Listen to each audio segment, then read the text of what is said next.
Hello friends, welcome to Anita MBM ji के tricks. I hope आप सभी अच्छे होंगे, स्वस्थ होंगे। फ्रेंड्स, बीपीएससी टीआरई 3.0 से रिलेटेड एक नई अपडेट आई है। जी हाँ, अभी मैं आपको सारी जो जानकारी है वो डिटेल में बताऊंगी, क्योंकि उसमें कुछ चीज़ें ऐसी हुई हैं कि आपको जानना बहुत ज़्यादा महत्वपूर्ण है। अगर आपको वह चीज़ें नहीं पता है तो एग्ज़ाम देने का आपका कोई भी जो फ़ायदा है वो नहीं होगा, क्योंकि एग्ज़ाम के बाद भी आप निकाले जा सकते हैं। एंड एज रिलैक्सेशन को लेकर क्या अपडेट आई है और क्या एस्टेट अपीलिंग वालों को इसमें मौका दिया जाएगा, एंड जो पोर्टल है वो कब से ओपन हो रहा है, वो मैं सारी जानकारी आपको डिटेल में बताऊंगी। क्योंकि देखिए, ये जानकारी जानना आप सभी के लिए काफ़ी महत्वपूर्ण है, क्योंकि आयोग ने बहुत सारे जो लोग हैं उनको पदों से हटा दिया है। अभी हम डिटेल में जानेंगे कि क्यों हटाया है। और सबसे बड़ी अपडेट तो अदर स्टेट के कैंडिडेट्स के लिए है, क्योंकि आप लोग उतनी दूर से एग्ज़ाम देने जाते हैं। अगर आप इन चीज़ों पर ध्यान नहीं रखते हैं तो हो सकता है कि आप एग्ज़ाम देने से वंचित रह जाएं। अगर आपका सिलेक्शन भी हो जाएगा तो भी आपको जॉइनिंग नहीं मिलेगी, तो भी आपको निकाला जाएगा। इससे अच्छा आपका टाइम वेस्ट हो, इसलिए आप लोगों को ये जानकारी जानना महत्वपूर्ण है। और देखिए, जो भी डिटेल आती है मैं आपको इस चैनल के माध्यम से पूरी तरह से ऑथेंटिक अपडेट देती हूँ, तो आप चैनल पर बने रह सकते हैं अंत तक। आयोग की तरफ से ही अपडेट जारी हुआ है, तो चलिए हम डिटेल में देख लेते हैं कि कौन सी अपडेट है। साथ ही साथ एग्जामिनेशन डेट की भी हम बात करने वाले हैं। ठीक है, आपका एग्ज़ाम कब होगा, एक एग्जैक्ट डेट मैं आपको बताने वाली हूँ, जो कि बताई जा रही है। ठीक है, वैसे तो आप जानते हैं कि इन्फॉर्मेशन मिली है कि चुनाव के बाद आपका एग्ज़ाम होगा, तो देखिए कब होगा यह भी जानते हैं। तो चलिए सारी जो जानकारी है वो डिटेल में देख लेते हैं। ओके, आप लोग बस वीडियो में अंत तक बने रहना और शेयर जरूर करना। अगर आप हमारे चैनल पर पहली बार विजिट किए हैं, चैनल को सब्सक्राइब, वीडियो को लाइक शेयर जरूर कर लेना, ताकि आने वाली हर अपडेट आप सभी को मिलती रहे। ओके, मैंने कल एक आपको वीडियो प्रोवाइड की थी, उसमें आप लोगों के बहुत सारे कमेंट्स आए थे, काफ़ी सारी आप लोगों की क्वेरीज हैं, क्योंकि कल एक जो है लिस्ट भी जारी की गई थी आयोग की तरफ से। इसमें बीपीएससी टीआरई 2 के काफ़ी सारे स्टूडेंट के नाम थे जो स्कूल में पढ़ाने भी लग गए थे, ज्वाइनिंग हो गई थी, लेकिन अभी जांच के दौरान उन्हें बाहर कर दिया गया। क्या रीज़न है, ये रीज़न हम जानेंगे। सब्जेक्ट कॉम्बिनेशन आपका क्या होना चाहिए, उन्होंने सब्जेक्ट कॉम्बिनेशन क्या फिल किया था। ठीक है, अभी जांच के दौरान देखा कि वह डॉक्यूमेंट्स उनके पास है ही नहीं सब्जेक्ट कॉम्बिनेशन। दूसरा, जो अदर स्टेट वाले कैंडिडेट्स हैं उनके सीटेट में 90 प्लस से कम मार्क्स थे। अगर आप सीटेट क्वालिफाई कर रहे हैं इस बार भी, जो आपका जुलाई को होने वाला है, तो आपको 90 प्लस मार्क्स आपके होने चाहिए। जी हाँ, क्योंकि 90 प्लस मार्क्स आप लाएंगे तो आप अपने, जैसे यूपी के हैं तो यूपी में तो आप दे पाएंगे अगर 85 भी ले आते हैं। ठीक है, लेकिन होगा ये कि अगर आप किसी अदर स्टेट में जाते हैं तो वहाँ पर आपके जो मार्क्स हैं यानी कि सीटेट में, वो 90 प्लस होने चाहिए। ओके, क्योंकि बहुत सारे कैंडिडेट्स अदर स्टेट के इसी वजह से बाहर किए गए हैं, जो कि अच्छी उनके लिए बात नहीं है, क्योंकि उन्होंने पेपर क्वालिफाई किया था, फिर भी सीटेट में कम मार्क्स होने के कारण उन्हें बाहर निकाला गया है। ओके, उन स्टूडेंट्स की जो लिस्ट थी वो भी हमने आपको दिखा दी थी, पहले भी दिखा चुके हैं। सामाजिक विज्ञान के लिए अप्लाई किया था, और देखिए ऐसे बहुत सारे कैंडिडेट्स हैं जो कि निकाल दिए गए हैं। अभी टीआरई 2 की बात हो रही है, तो वहाँ पर क्या हुआ, उनका जो सिलेक्शन हो गया, जॉइनिंग हो गई, वो पढ़ाने भी लग गए, लेकिन अभी जांच हुई, क्योंकि जांच आपकी कभी भी देखिए हो सकती है और हो रही है। तो देखिए, अब बीपीएससी है कि अदर स्टेट की बात नहीं हो रही है, बीपीएससी में ज्वाइनिंग के बाद अब डॉक्यूमेंट्स की जाँच हो रही है।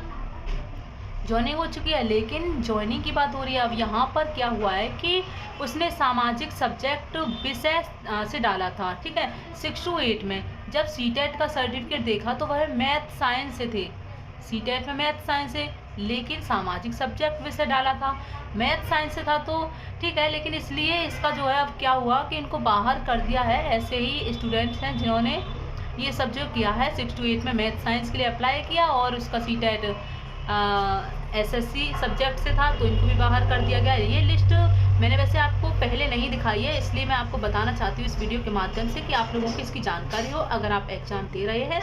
क्योंकि अगर मेरा ये चैनल आप लोगों के लिए न्यूज़ के लिए है तो आपके पास पूरी तरह से जो सारी अपडेट आती है वो जानी चाहिए। लेकिन एक बार आप उस PDF को देख लेना, ठीक है। वहाँ पर जो सब्जेक्ट कॉम्बिनेशन की पूरी लिस्ट है, जहाँ से आपको क्लियर हो जाएगा कि आप वहाँ पर सही बैठ पा रहे हैं या फिर नहीं है। अदरवाइज फॉर्म फिल कर दिया है, कोई प्रॉब्लम नहीं है, एग्ज़ाम भी दे लेंगे, कोई प्रॉब्लम नहीं है। लेकिन अगर सिलेक्शन हो गया तो ज्वाइनिंग के बाद आपको बाहर कर दिया जाएगा। मैंने आपको बताया था पहले कि सीटेट में 88 थे, ठीक है, 88 थे एंड 89 थे, फिर भी उस मैडम को जो है बाहर कर दिया गया। हालांकि वो क्वालिफाई थी, लेकिन क्या है कि सीटेट में वो क्वालिफाई नहीं थी, क्योंकि आपको अपने स्टेट में रिजर्वेशन मिल जाता है, अदर स्टेट में आपको रिजर्वेशन नहीं मिलता है। जनरल की कैटेगरी में आप वहाँ पर काउंट होते हो। ओके, तो ये आपको पता चल गया है। एंड अब मैं आपको बता देती हूँ कि आपका एग्ज़ाम उसका एस्टेट का कब होने जा रहा है। तो आपका जो एग्ज़ाम होगा उसके लिए अभी थोड़ा सा टाइम लगने वाला है, क्योंकि अभी जांच चल रही है।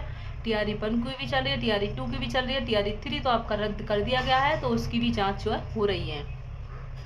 ओके, तो आप जो है एस्टेट अपेयरिंग वालों को क्या इसमें मौका मिलेगा, दोबारा से फॉर्म जो है भरे जाएंगे या फिर नहीं भरे जाएंगे। तो मैंने आपको पहले बताया था कि इसमें दोबारा से पोर्टल ओपन होगा, और ये कभी भी BPSC की तरफ से नोटिस जो है चस्पा कर दिया जा सकता है कि आप जो है इसमें फॉर्म अप्लाई करें। क्योंकि जो एज रिलैक्सेशन की मांग कर रहे थे कैंडिडेट्स ओवर एज वाले, तो उनके लिए जैसे ही एज रिलैक्सेशन 10 साल का मिलेगा तो वो इसमें अपना फॉर्म भरेंगे, और टाइम इसमें अभी लगने वाला है। और देखिए, अगर कोई भी डॉक्यूमेंट्स जांच जब होती है, डॉक्यूमेंट्स वेरिफिकेशन होता है, तो उस समय आपके अगर डॉक्यूमेंट्स में कोई भी फर्जी डॉक्यूमेंट्स हैं तो ये लगाना बिल्कुल मत सोचना, वरना आप इसका अंजाम जो है वो बाद में देख सकते हैं।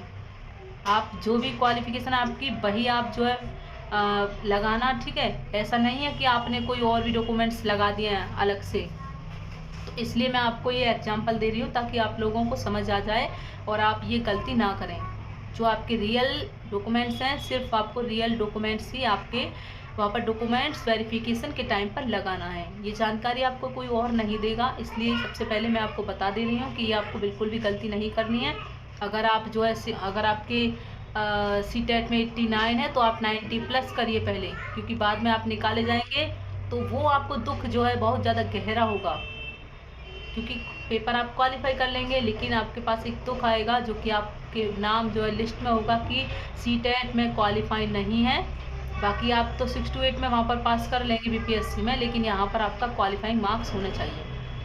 ओके, तो ये आपको समझ आ गया। एंड 5 अटैम्प्ट्स आपके मिल चुके हैं। काउंट कैसे होंगे ये हर बार कमेंट्स हर वीडियो में मुझे देखने को मिल जाता है, तो मैं यहाँ पर आपको फाइनली बताने वाली हूँ, इसलिए इसके बाद आप कोई भी कमेंट मत करना। अगर आप 1 to 5, 6 to 8 and 9th 10th 11th 12th, तो देखिए हर लेवल पर आप 5-5 अटैम्प्ट्स दे पाएंगे।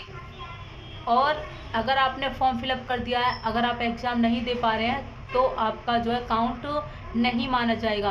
आप जब एग्ज़ाम दे लेंगे वो आपका काउंट होगा, ये आप ध्यान रखना। अगर आपके फॉर्म भरते समय कोई भी त्रुटि हो गई है, कोई भी मिस्टेक हो गई है, तो आप बिल्कुल भी चिंतित ना हो, अपनी पढ़ाई पर ध्यान दें। क्योंकि जब आपका डॉक्यूमेंट्स वेरिफिकेशन होगा तब आपके उस समय जो है डॉक्यूमेंट्स देखे जाएंगे और आपसे एक फॉर्म फिलअप करवा लिया जाएगा, तो वहाँ पर आप अपनी करेक्ट जो डिटेल है वो भर सकते हैं। ओके, एंड आपका जो एग्ज़ाम है, सबसे पहले कौन सा एग्ज़ाम होगा, 9th 10th 11th 12th, या फिर जो आपका रद्द हुआ है 1 to 5 एंड 6 to 8 का। तो देखिए सबसे पहले आपका एग्ज़ाम यही होगा 1 to 5 एंड 6 to 8 का। फिर उसके बाद आपका दूसरे दिन ही एग्ज़ाम होगा 9th 10th और 11th 12th का। इसलिए आप अपनी प्रिपरेशन करते रहिए, और जितना आप MCQ लगाएंगे उतना आपके लिए ज़्यादा ही इफ़ेक्टिव होगा आपके लिए, ठीक है। क्योंकि आपका जो कॉन्फिडेंस है वो हाई हो जाएगा जब आपके पास पेपर आएगा। ओके, तो ये है आज की अपडेट। एंड क्या इसमें एस्टेट अपेयरिंग वालों को मौका मिलेगा, तो देखिए बिल्कुल 99% आप लोगों को इसमें मौका मिल सकता है। 99% आप लोगों को इसमें मौका मिल सकता है, तो इसलिए आप लोग बिल्कुल भी बिल्कुल परेशान ना होइए। और जैसे ही कोर्ट की हियरिंग होगी, देखिए कोर्ट की हियरिंग कब होगी तो ये मैं आपको बता नहीं सकती हूँ, क्योंकि कभी भी हो सकती है। बीपीएससी की तरफ से कोई ऑफिशियल जो वेबसाइट है उस पर कोई भी नोटिस चस्पा नहीं किया जा रहा है, क्योंकि देखिए वो भी क्या कर सकते हैं, अभी तो जांच चल रही है आपकी TRE 1 की, TRE 2 की, TRE 3 की, क्योंकि डॉक्यूमेंट्स की जांच की जा रही है अब। क्योंकि पहले आपके जैसे TRE 2 में बताया जा रहा था कैंडिडेट्स के माध्यम से कि मैम इसमें धांधली हुई है। देखिए मैं मानती हूँ कि इसमें धांधली हुई है, तो अब जाँच चल रही है, तो देखिए जितने भी डॉक्यूमेंट्स यानी कि फर्जी डॉक्यूमेंट्स वाले होंगे सब बाहर कर दिए जाएंगे, या फिर 90+ से कम है वो भी बाहर कर दिए जाएंगे, किसी भी स्टेट के हो। देखिए जो क्राइटेरिया है वो होना चाहिए, 90+ मांगा है तो 90+ होना चाहिए। अगर आप 90+ नहीं है फिर भी फॉर्म में अप्लाई कर रहे हैं तो इसमें बीपीएससी की गलती नहीं है, गलती आपकी है। ओके, आपको एज रिलैक्सेशन मिल सकता है, क्योंकि 99% मैं आपको कह सकती हूँ कि आपको एज रिलैक्सेशन आपके हित में ही होगा, क्योंकि जितने भी कैंडिडेट्स हैं ओवर एज वाले वो फॉर्म फिलअप नहीं कर पाए हैं इसी कारण के चलते। Okay friends, so I hope ये जानकारी आपको अच्छी लगी होगी। जानकारी अच्छी लगी है शेयर जरूर करना, ताकि आने वाली हर अपडेट आपको मिलती रहे। एंड अदर स्टेट वाले इस बात को ध्यान से सुन लेना, जो मैंने आपको बताया है 90+ से कम है तो डॉक्यूमेंट्स वेरिफिकेशन के समय आप निकाले जाएंगे। अगर आपके कोई भी कागजात आपके फर्जी हैं तब आप निकाले जाएंगे, क्योंकि इतनी दूर आप एग्जाम देने जाने वाले हैं, तो इसलिए आप अपने और सब्जेक्ट कॉम्बिनेशन वाले भी ध्यान से सुन लें जो भी मैंने आपको बताया है। ओके, चलिए मिलते हैं किसी नेक्स्ट अपडेट के साथ, तब तक के लिए बाय बाय, जय हिंद। एंड मैं आपको बता दूं कि पोर्टल दोबारा ओपन होने वाला है, ठीक है। तो देखिए बीपीएससी की तरफ से अभी ये नहीं कहा गया है, ना ही हिंट दी गई है कि पोर्टल दोबारा ओपन होगा, लेकिन कह नहीं सकते हैं कुछ। अगर लगा बीपीएससी को कि हाँ दोबारा से ओपन होना चाहिए, जो भी एज रिलैक्सेशन की मांग कर रहे थे उन कैंडिडेट्स के लिए, तो हो सकता है कि आपके लिए खोला जा सके, ठीक है। और आपका डायरेक्टली एडमिट कार्ड आएगा, फिर आपका एग्ज़ाम होगा, ये सब जो आपका प्रोसेस चलता रहेगा। और ये अभी आपका एग्ज़ाम डिले इसलिए हो रहा है क्योंकि आपका जो है कभी भी ये हो सकता है कि पेपर लीक की जो संभावना है वो अब जो है ना बने। Okay friends.